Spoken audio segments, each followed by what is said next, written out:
평강이 우리 심령 속에 가득 넘치게 되시기를 기원드립니다. 오늘 설교의 제목은 우리는 한 가족.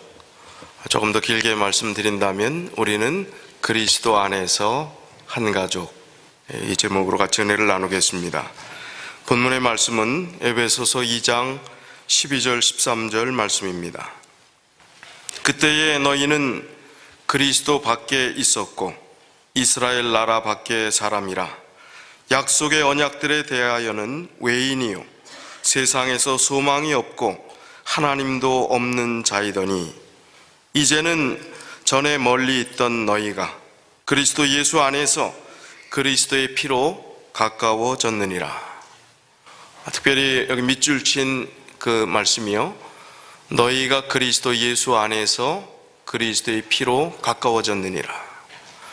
성경에 하나님의 자녀라고 하는 그 단어를 아들 혹은 자녀 이런 단어를 테크논이라고 하는 단어와 휘오스라는 두 단어를 썼는데, 테크논이라고 하는 단어는 주로 혈연 관계의 아들을 많이 쓰고, 또 휘오스라고 하는 것은 법적 아들의 개념에서 많이 썼습니다. 그러나 항상 그렇게 꼭 쓰질 않았어요.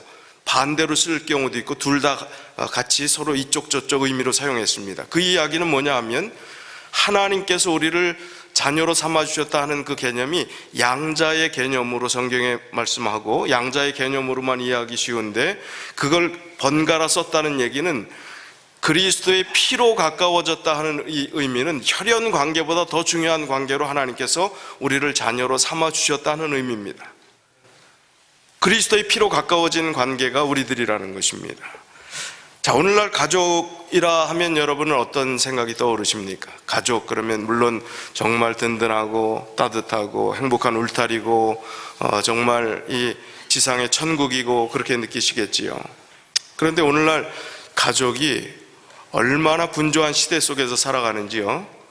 지금 한국의 이 분주한 이 가족의 한 단면의 모습을 보면 어떨까요? 아빠는 가장인데 아침 일찍 출근합니다. 그러면 이 자녀들 눈 뜨기 전에 출근해요.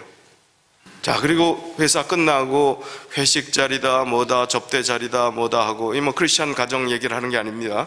한국의 사회의 일반 모습이. 자, 저녁에 들어와서 아이들, 모르겠어요. 요즘 아이들은 입시 때문에 좀 깨어 있을지 모르지만 거의 입시 때문이기 때문에 잠깐 얼굴 보는 게 그만입니다. 그럼 하루 종일 아이하고 대화할 시간이 평일날 있을까요? 없을까요? 거의 없습니다. 그러니까 아빠는 아빠대로, 또 부인은 부인대로, 자녀는 자녀대로 따로 노는 겁니다. 밥 먹을 때도 아이들이 요즘은 대화합니까? 옆에 뭘 놓고 밥을 먹습니까? 뭐 하고 있어요? 밥 먹을 때 늘 엄마가 잔소리하는 게 뭐예요? 밥 먹을 때만이라도 제발 이것 좀 쓰지 말라고.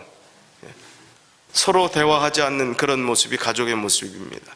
그러다 보니 요즘 인터넷에서는 가족을 이렇게 풍자하는 사진이 돌아다니는데 한번 좀 보십시오.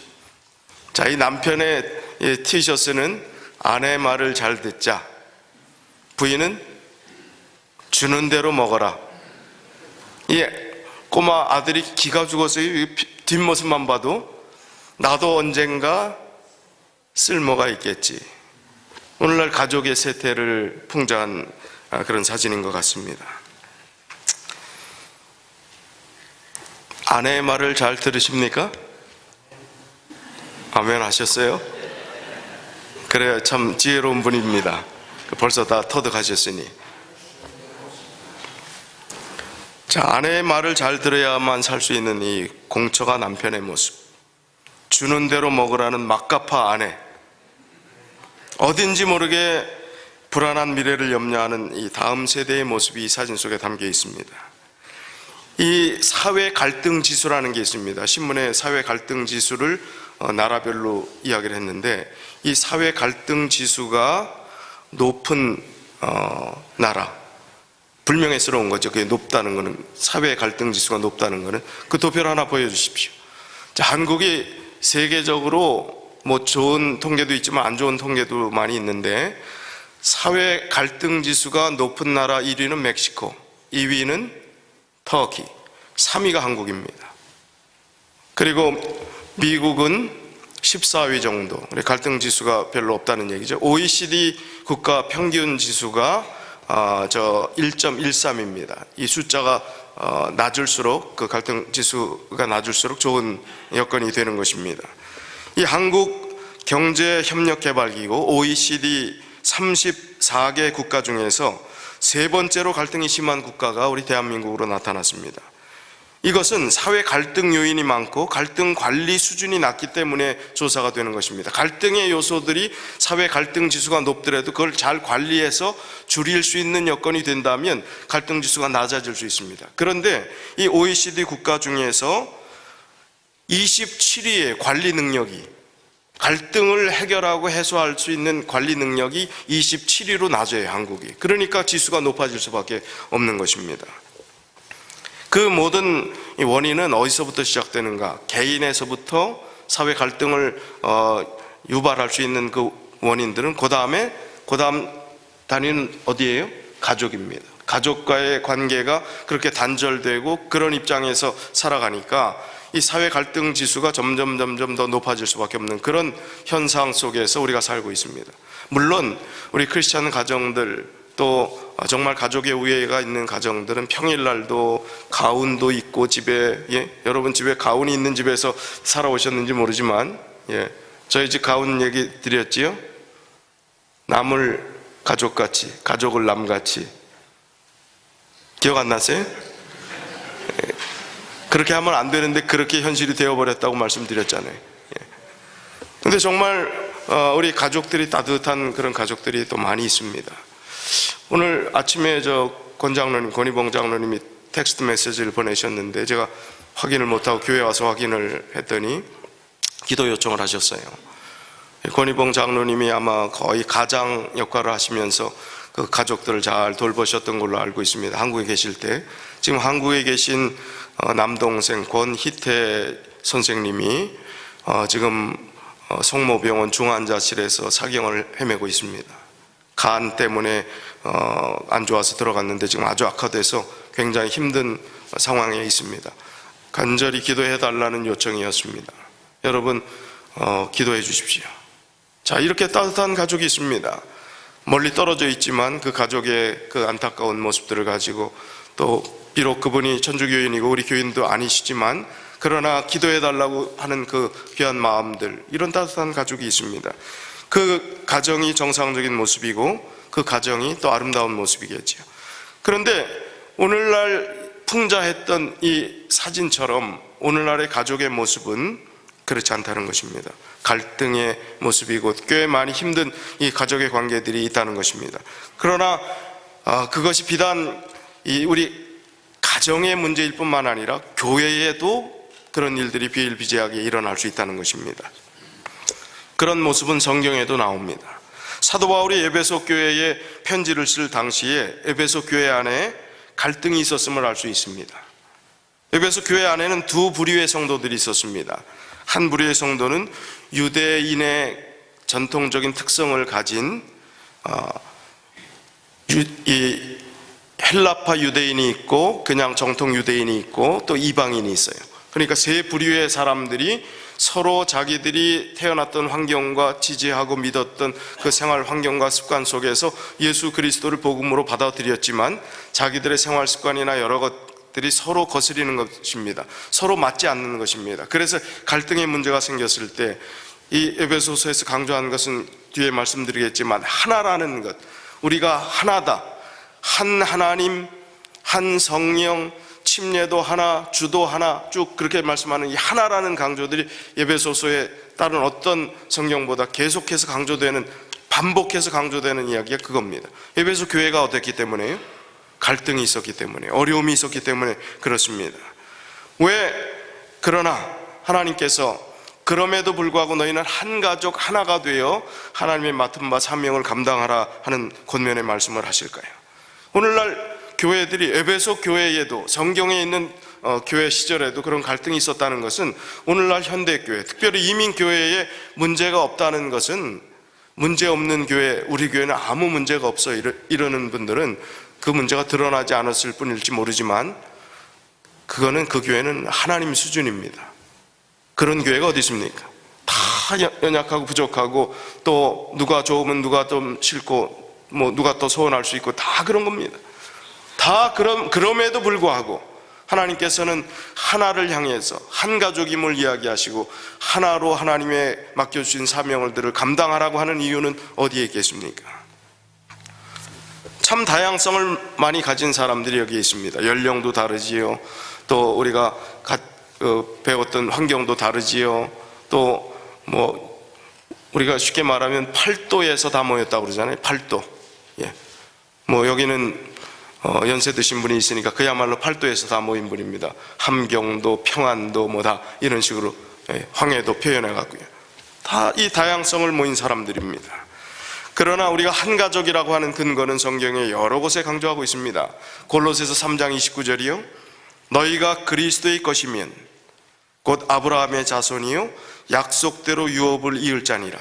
너희가 그리스도의 사람이라면, 그리스도께서 피 흘려 십자가에 돌아가셔서 우리를 사신 바 된 존재라면, 우리는 다 유대인들이 그토록 입에 달고 살았던 아브라함의 자손, 이방인이었던 우리들도 아브라함의 자손이요 약속대로 유업을 이을 자라 하는 표현을 했습니다. 그리스도의 것이면 한 가족이라는 것입니다. 아브라함의 자손이라는 것입니다. 로마서 8장 14절 또 16절에 14절에 무릇 하나님의 영으로 인도함을 받는 사람은 곧 하나님의 아들이라. 16절 성령이 친히 우리의 영과 더불어 우리가 하나님의 자녀인 것을 증언하시나니. 성령께서 우리가 하나님의 자녀라. 그럼 하나님의 자녀는 여기는 하나님의 자녀가 아니고 이쪽에는 하나님의 자녀고 그렇습니까? 아니지요. 하나님의 자녀로 성령께서 우리에게 하나님의 자녀라고 인정해 주신다는 것입니다. 요한복음 1장 12절 13절이요 잘 아시는 말씀이죠. 영접하는 자 곧 그 이름을 믿는 자들에게는 하나님의 자녀가 되는 권세를 주셨으니 이는 혈통으로나 육정으로나 사람의 뜻으로 나지 아니하고 오직 하나님께로부터 난 자들이니라. 하나님의 자녀의 근거가 분명합니까? 성경에 계속 강조해서 그렇게 분명히 말씀하셨어요. 그래서 이 D.L. 무디 목사님이, 위대한 부흥 설교자였던 이 무디 목사님이 하신 말씀이 있습니다. 하나님은 손자를 둔 적이 없으시다고요. 우리 기도할 때 하나님 할아버지 기도하신 적 있어요? 촌수가 우린 다 같습니다. 하나님하고 우리의 사이는요, 아무리 어린아이도 하나님 아버지, 할아버지가 기도해도 하나님 아버지입니다. 우리 하나님께서 우리를 그렇게 친근한 가족의 관계로 삼는 것입니다. 우리는 정말 제일 먼 가족 관계를 뭐라고 표현해요? 촌수로. 사돈의 팔촌. 그것도 친척입니까? 남이라는 얘기, 친척이라는 얘기. 남도 아니고 친척도 아니고. 그러나 자꾸 촌수를 따지죠. 우리 한국 사람들은 특별히 고향 따지고 학연, 지연, 혈연, 촌수 따지고 하죠. 하나님의 자녀는 그런 촌수가 없습니다. 다 동일한 하나님과 자녀의 관계만 유지가 된다는 것입니다. 그래서 오늘 본문의 말씀 뒤에 이제 나오는 그 말씀이 에베소서 2장 19절로 22절에 있는 말씀을 보면, 그러므로 이제부터 너희는 외인도 아니요 나그네도 아니요 오직 성도들과 동일한 시민이요 하나님의 권속이라.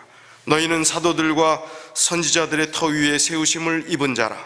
그리스도 예수께서 친히 모퉁이 돌이 되셨느니라.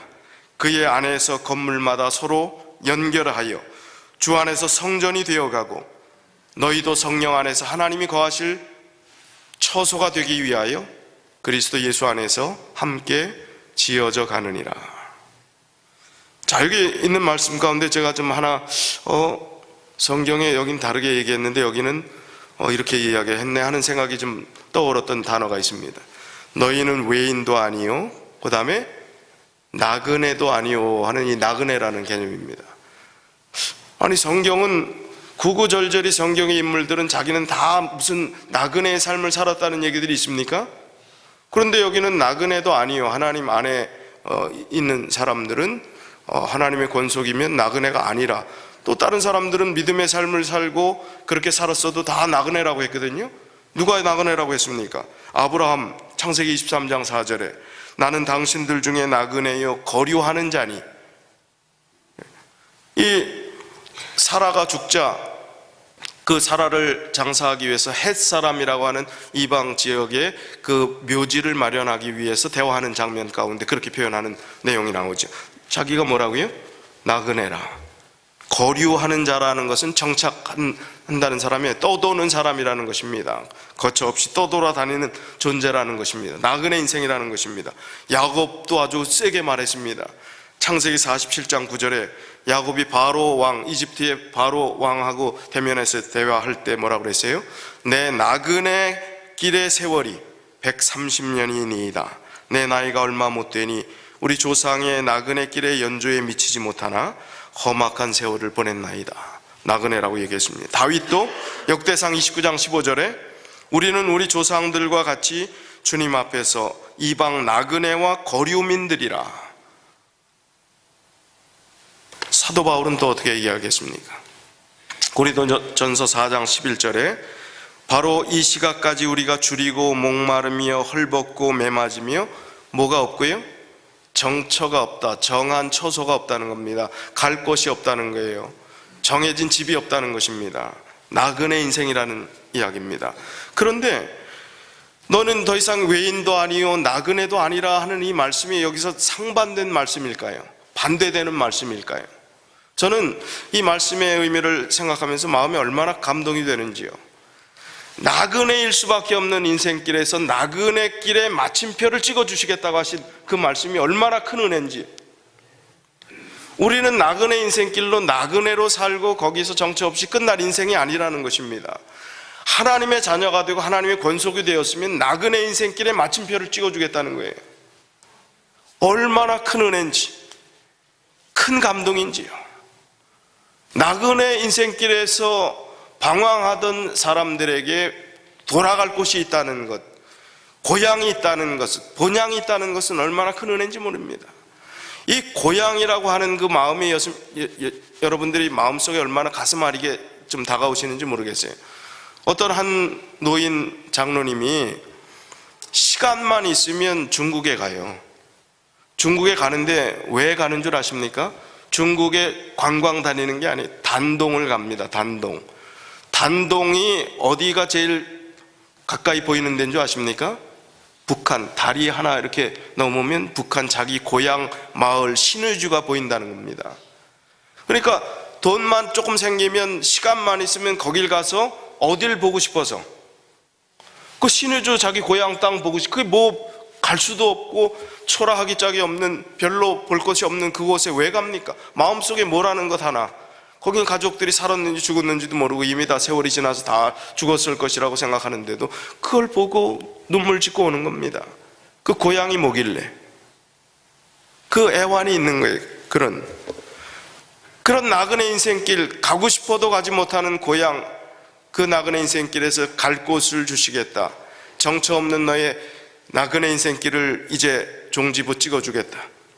하나님께서 하늘 본향을 우리에게 허락해 주시겠다 하신 이 은혜의 말씀은, 더 이상 나그네가 아니요 하신 이 말씀은 얼마나 큰 위안이고, 이 믿음의 조상들이 살았던 그들의 삶 가운데서 얼마나 큰 위안이 되고 결론이 되는 말씀인지. 여러분 나그네 인생길을 지금 과정 중에 계시지만 갈 곳이 없는 분들이 아닙니다. 분명히 갈 곳이 있는 분들이, 은혜로운 하나님의 권속이고 하나님의 자녀이기 때문에 이제 하늘나라가 보장된 사람들입니다.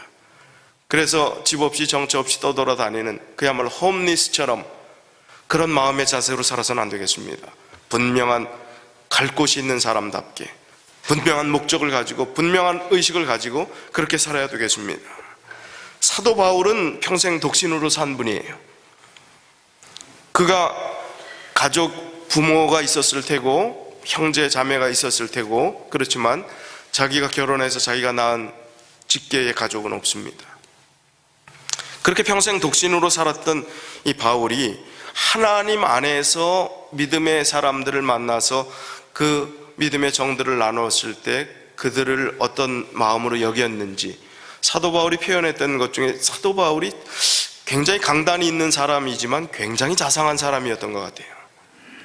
그 가족이라고 표현했던 그 표현들의 말씀들을 살펴보면요, 아주 은혜가 됩니다. 우리가 좀 성경 구절이 좀 길지만 사도 바울이 인간적으로 이 믿음의 가족들을 정말 가족 이상으로 여기는 그 마음을 느끼기 위해서 좀 한번 들어보시면 좋겠어요. 로마서 16장 1절부터 16절의 말씀을 제가 읽을 텐데 그런 느낌으로요, 사도 바울이 얼마나 가족들을 사랑하는 마음인가, 그런 마음으로 한번 들어보시면 좋겠습니다.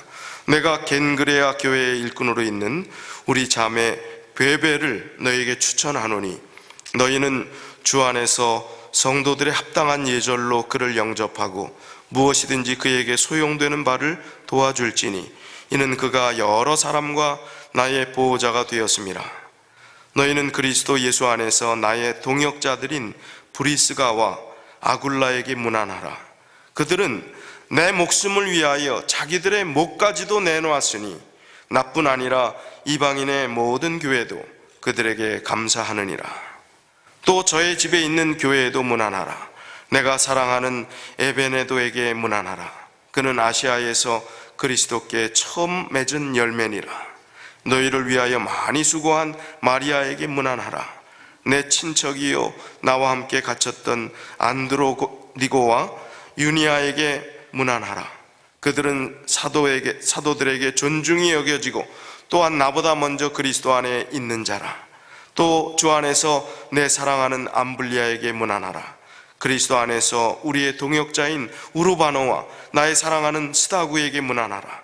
그리스도 안에서 인정함을 받은 아벨레에게 문안하라. 아리스토블로의 권속에게 문안하라. 내 친척 헤로디온에게 문안하라. 나기수의 가족 중 주 안에 있는 자들에게 문안하라. 주 안에서 수고한 두루베나와 두루보사에게 문안하라. 주 안에서 많이 수고하고 사랑하는 버시에게 문안하라. 주 안에서 택함을 입은 루포와 그의 어머니에게 문안하라. 그의 어머니는 곧 내 어머니니라. 아순 그리도와 블레곤과 헤메와 바드로바와 허마와 및 그들과 함께 있는 형제들에게 문안하라. 빌롤로고와 율리아와 또 네레오와 그의 자매와 올롬바와 그들과 함께 있는 모든 성도에게 문안하라. 너희가 거룩하게 입맞춤으로 서로 문안하라. 그리스도의 모든 교회가 다 너희에게 문안하느니라. 왜 이 짧은 설교 시간에 다 읽었을까요? 구구절절 한번 생각해 보시자는 거예요. 사도 바울이, 여러분 제가 읽을 때 발음조차 어려운 사람들 아닙니까? 성경이 유명한 사람 아니에요. 이 사람 여기 한번 등장하고 만 사람들이 대부분입니다. 그런데 그런 사람들까지 일일이 거명하면서 그런 따뜻한 가족의 우애를 느끼고, 특별히 13절에 보니까 어떻게 이야기를 해요? 루포와 그의 어머니에게 문안하라. 그의 어머니는 곧 뭐라? 자기의 어머니라 그렇게 표현했습니다. 이 가족의 이 따뜻함을 느끼는, 믿음 안에서 가족관계를 맺고 살아가는, 하나님 안에서 그리스도의 피로 가까워진 가족관계를 느끼고 살아가는 사람들이 어떤 마음으로 살아야 될지를 사도 바울이 구구절절 그 사람들의 이름을 부르면서 그렇게 표현했어요.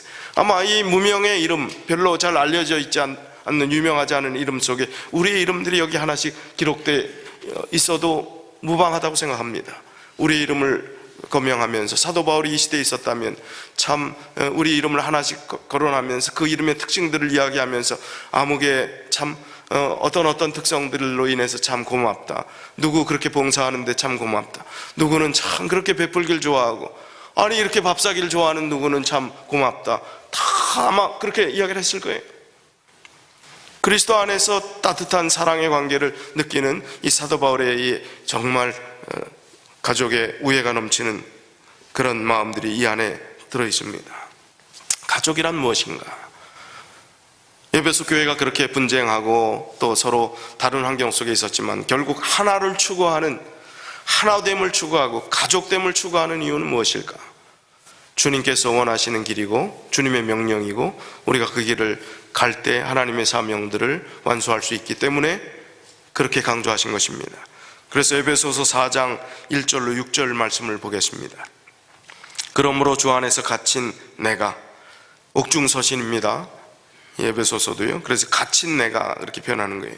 너희를 권하노니 너희가 부르심을 받은 일에 합당하게 행하여 모든 겸손과 온유로 하고 오래 참음으로 사랑 가운데서 서로 용납하고 평안에 매는 줄로 성령이 하나 되게 하신 것을 힘써 지키라.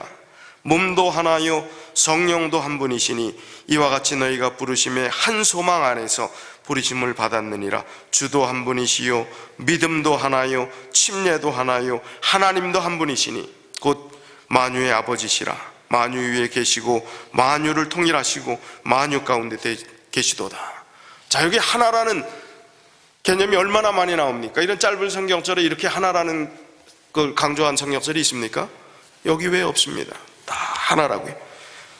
자, 그런데 중요한 거 우리가 또 눈을 좀 잘 크게 뜨고 봐야 될 성경 구절이 있습니다. 자, 우리는 잘못 생각하고 있는 게 하나님께서 우리 그리스도인들은 하나가 되기 위해서 최선을 다해야 된다라고 생각하고 있습니다. 그런데 이 성경 구절을 보니까 그게 아니에요. 이미 하나 된 것을 힘써 지키라는 것입니다. 3절에 뭐라고 되어 있어요? 평안에 매는 줄로 성령이 하나 되게 하신 것을 힘써 지키라. 이 말씀은 하나 되도록 노력하라는 것입니까? 하나 된 것을 잘 유지하라는 것입니까? 하나 된 것을 잘 지키려고 하라는 것입니다. 그리스도 안에서 그리스도의 피로 구원받은 우리들은 이미 하나 된 사람들이에요. 그러니까 하나 된 자들이 그 하나됨을 잘 지키고 하나님의 사명들을 유지하는 것이 성경적인 의미지, 다 뿔뿔이 흩어지고 침례받고 우리가 하나님 자녀가 되고 교회 생활을 오래 했지만 하나님 자녀가 아닌 뿔뿔이 흩어지고 이제 하나가 되기 위해서 노력하는 사람들이 아니라는 것입니다. 그리스도의 자녀가 된 사람들은 하나 된 것입니다. 그리스도의 이름으로 공동의 목표를 가지고 살아가기 때문에 하나 된 것입니다. 그런 하나 된 자들이 이 하나됨을 끝까지 유지하고 지키고 그리스도 안에서 최선을 다해서 살아가는 것이 우리가 할 도리임을 이 성경 구절에 그렇게 표현하고 있습니다. 피는 뭐보다 진하다고요? 물보다 진하다고. 이건 무슨 관계를 얘기하는 거예요? 혈연 관계를 이야기할 때 이야기를 합니다. 제가 다시 이걸 좀 바꿔서 이야기하겠습니다. 우리 하늘 가족은 피보다 진하다. 동의하십니까? 하늘 가족은 피보다 진합니다. 왜 그럴까요? 자, 육신의 가족이 참 이렇게 따뜻하고 소중하고 정말 우리 가족 외에는 이 세상에 아무것도 없는 것처럼 그렇게 따뜻한 가족의 관계를 유지한다 할지라도 그 관계는요, 땅 속에 묻으면 끝날 관계라는 사실입니다. 비난하시겠습니까? 저를? 이 가족 관계를 그렇게 함부로 이야기한다고요? 정말 그럴까요? 제가 한번 이야기해 볼까요? 자, 한국에 우리 교회 재림 공원 묘지가 있습니다. 그 공원 묘지에 이제 오래전에 묻혔던 분들 뭐 아니면 10년밖에 되지 않았는데 가족들이 찾아오질 않아가고요, 연고자들을 그때 썼던 주소로 찾을래야 찾을 수가 없어갖고 이제 무연고, 연고 불명이 된 묘지들이 수없이 많다는 거예요. 그래서 연고가 있어야 그걸 뭐 화창을 해갖고 납골당에 이렇게 옮긴다든지 그 땅을 얼마나 차지하고 있습니까? 자, 여러분 자녀들이 지금 만약 죄송한 표현이지만 여러분이 돌아가시면 몇 년까지 찾아올 것 같습니까? 묘지에? 장례식 외에 그 돌아가신 날 추도식 한다고 해서 매년 찾아가시겠습니까? 여러분을 보시면 알 거예요. 여러분은 얼마나 찾아가시는지. 자, 몇 대까지 갈까요? 손자까지 갈까요? 저희 아들이 필요할 때만 전화하는데 내가 죽으면 얼마나 찾아올까? 필요할 때만 전화 가끔 하는데 찾아올 거 기대할까요? 기대할 필요 없을 것 같아요. 자, 그렇다면 묻으면 끝날 관계, 손자까지는 기억할지 모르겠어요. 또 유명한 뭐 덕을 남긴 사람이라면 그 가족의 자랑 삼아 그것을 찾아가고 기념하고 대대에 남길지 모르겠어요. 그러나 평범하게 살아간 우리들은, 그 가족들은 어떤 면에서는 세월이 지나면 잊혀질 관계라는 거예요. 그렇게 다정했던 관계라 할지라도 잊혀질 관계라는 것입니다. 영원하지 않을 관계라는 것입니다. 그러나 하늘 가족은 헤어짐이 없는 관계입니다. 영원한 관계입니다. 매일 보고 살 가족들인 것입니다. 단절이 없는 관계입니다.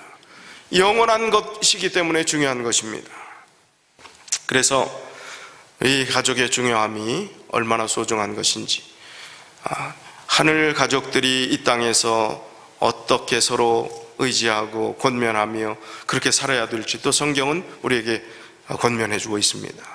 또 긴 성령절이지만 또 하나하나 생각하면서 하늘 가족된 우리들이 어떻게 살아야 되는가, 그런 마음으로 좀 들으시면 좋겠습니다. 로마서 12장입니다. 제가 1절부터 읽겠습니다.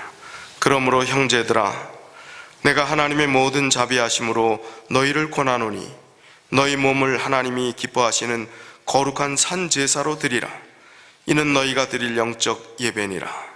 너희는 이 세대를 본받지 말고 오직 마음을 새롭게 함으로 변화를 받아 하나님의 선하시고 기뻐하시고 온전하신 뜻이 무엇인지 분별하도록 하라. 내게 주신 은혜로 말미암아 너희 각 사람에게 말하노니 마땅히 생각할 그 이상의 생각을 품지 말고 오직 하나님께서 각 사람에게 나누어 주신 믿음의 분량대로 지혜롭게 생각하라. 우리가 한 몸에 많은 지체를 가졌으나 모든 지체가 같은 기능을 가진 것이 아니니 이와 같이 우리 많은 사람이 그리스도 안에서 한 몸이 되어 서로 지체가 되었느니라. 우리에게 주신 은혜대로 받은 은사가 각각 다르니 혹 예언이면 믿음의 분수대로, 혹 섬기는 일이면 섬기는 일로, 혹 가르치는 자면 가르치는 일로, 혹 위로하는 자면 위로하는 일로, 구제하는 자는 성실함으로, 다스리는 자는 부지런함으로, 긍휼을 베푸는 자는 즐거움으로 할 것이니라. 사랑에는 거짓이 없나니 악을 미워하고 선에 속하라. 형제를 사랑하여 서로 우애하고 존경하기를 서로 먼저 하며 부지런하여 게으르지 말고 열심을 품고 주를 섬기라. 소망 중에 즐거워하며 환난 중에 참으며 기도에 항상 힘쓰며 성도들의 쓸 것을 공급하며 손대접하기를 힘쓰라. 너희는 박해하는 자를 축복하라. 축복하고 저주하지 말라. 즐거워하는 자들과 함께 즐거워하고 우는 자들과 함께 울라. 서로 마음을 같이하며 높은 데 마음을 두지 말고 도리어 낮은 데 처하여 스스로 지혜 있는 체 하지 말라. 아무에게도 악을 악으로 갚지 말고 모든 사람 앞에서 선한 일을 도모하라. 할 수 있거든 너희로서는 모든 사람과 더불어 화목하라. 내 사랑하는 자들아, 너희가 친히 원수를 갚지 말고 하나님의 진노하심에 맡기라. 기록되었으되 원수 갚는 것이 내게 있으니 내가 갚으리라고 주께서 말씀하시느니라. 내 원수가 줄이우거든 먹이고 목마르거든 마시게 하라. 그리함으로 내가 숯불을 그 머리에 쌓아 놓으리라. 악에게 지지 말고 선으로 악을 이기라. 자, 이 긴 성경절 우리가 집에서 꾸준히 하나하나 좀 새기면서 더 읽어보시면 좋겠어요. 자, 이 풀이를 한번 해볼까요? 우리 몸을 산 제물로 드리는 것이 영적 예배라고 했습니다.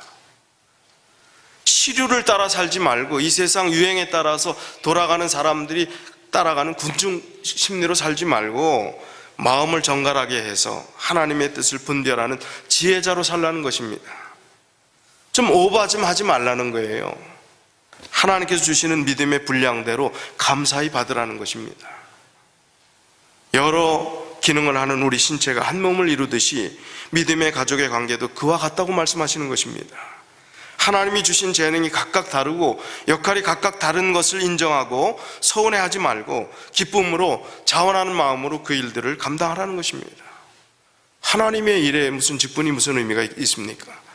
내가 하나님을 사랑하는 마음으로 하나님께 주신 사명은 내가 최선을 다해서 이루는 것이죠. 영혼을 구원하는 일, 봉사하는 일, 사랑하는 일, 대접하는 일, 모든 것들을 내가 하나님께서 주신 받은 은혜가 크기 때문에 하는 것이지 직분에 의해서 하고 안 하는 것이 아니지 않습니까? 악한 일에 관여하지 말고 선한 마음으로 사랑하고 살라는 것입니다. 그 사랑을 실천하는 일에 우선 형제를 진심으로 사랑하라는 말씀입니다. 부지런하고 게으르지 말고 꾸준하고 한결같고 신실한 믿음을 가지라는 것입니다. 우리는 소망이 있는 사람이기 때문에 어려운 일이 있더라도 하늘이 무너진 것처럼 한숨 짓지 말고 변명하지 말고 누구 탓하지 말고 신세 타령하지 말고 그 고민할 시간에 오히려 열심히 기도하라는 것입니다. 후한 마음으로 손님을 대접하고 성도들을 돌아보아 그들의 필요를 도와주라는 것입니다. 나를 욕하고 미워하는 사람을 똑같이 증오하지 말고 오히려 축복하라는 것입니다. 진심으로 동고동락하면 자신을 비우고 낮추고 겸손하게 살라는 것입니다. 진정한 복수는 그럼에도 불구하고, 나에게 해끼친 사람이 있음에도 불구하고 나는 하나님 말씀 안에서 선하게 사는 것이 진정한 복수입니다. 모든 일에 최선을 다하는 평화의 사자가 되라는 것입니다. 피스메이커가 되라는 것입니다. 누구만 보면 기분이 좋아지는 사람이 있고 누구만 보면 기분이 나빠지는 사람이 있다. 문제가 큽니다. 누굴 보더라도 기분이 좋아지는 사람이어야지. 누굴 보더라도 해피한 얼굴이어야지. 구원받은 그 사실만 해도 항상 웃을 일이 충분히 있습니까? 항상 웃을 일이 있어야 되는 존재가 우리들이에요. 그러니까 항상 평화의 사자로 살아야 된다는 것입니다. 억울하고 손해가 되어도 하나님께서 갚아주실 그날까지 참고 기다리라는 것입니다. 원수 같은 사람에게 잘하면 그 숯불을 그 머리에 쌓는다는 그 관용 어구는 뭐냐면 그들이 부끄러워서 뜨거워서 견딜 수가 없게 된다는 말입니다. 원수를 오히려 잘해주는데 정말 사람이라면 그게 부끄럽지 않겠습니까? 그리스도인들은 그래야 된다는 것입니다. 선하게 사는 일이 진짜 악을 이기는 것이라. 그리스도인이 이렇게 살아야 된다는 것입니다. 공동체라는 것을 이루고 살아가는, 가족이라는 이름으로 살아가는 우리들이 그렇게 살아야 된다는 것입니다. 그래서 이제 우리는 하늘 가족인데 사랑해야 합니다. 우리는 하늘 가족인데 서로 비난하지 말아야 합니다. 우리는 하늘 가족인데 좀 양보해야 합니다. 우리는 하늘 가족인데 좀 참아줘야 합니다. 기다려줘야 합니다. 우리는 하늘 가족인데 정말 잘 지내야 합니다. 우리 하늘 가족 맞습니까? 아멘 소리가 이게 제가 아멘 강요하는 사람 아닌데요. 우리 하늘 가족 맞습니까? 아직 멀었어요. 정말 하늘 가족입니다. 그렇기 때문에 주관이 있어요. 사람들은 주관이 자기 생각이 있단 말입니다. 옳고 그른 것이 아니라 그 사람들의 주관일 뿐이라고 생각하면 돼요. 속상해도요. 잘못한 게 없는데도 싫을 수가 있어요. 내 관점에서는요. 그런 마음 가진 사람도 고쳐야 되지만 그렇게 하더라도 그것을 그 사람의 주관이려니 내가 정말 그런 못된 마음을 가지고 그러지 않는데 하나님 아시잖아요. 그리고 우리가 한 가족으로서 그렇게 하는 사람에게도 따뜻한 사랑으로 끝까지 하늘 같이 가야 될 사람인데 그렇게 해결 안 하고 미워하고 여기서 싫어하다가 하늘에서 하나님이 특별히 이웃집에 배정할 것 같아요. 그런 사람들을. 그럼 어떻게 하시겠어요? 하늘이 하늘입니까? 고역스러운 곳입니까? 고역스러운 곳이 될 수 있어요. 그래서 하나님께서 한 가족이라는 그 말씀을 허락하신 것입니다. 그리고 우리가 한 몸에 다른 기능을 가진 지체라고 그렇게 강조하시는 것입니다. 하늘 가족으로서 이 땅에서 정말 서로 사랑하고 하나님께서 맡기신 귀한 사명을 정말 기쁜 마음으로 수행하는, 그리고 그 사명을 이루는 우리 모든 믿음의 가족들이 다 되시길 바라면서 오늘 말씀을 줄이겠습니다.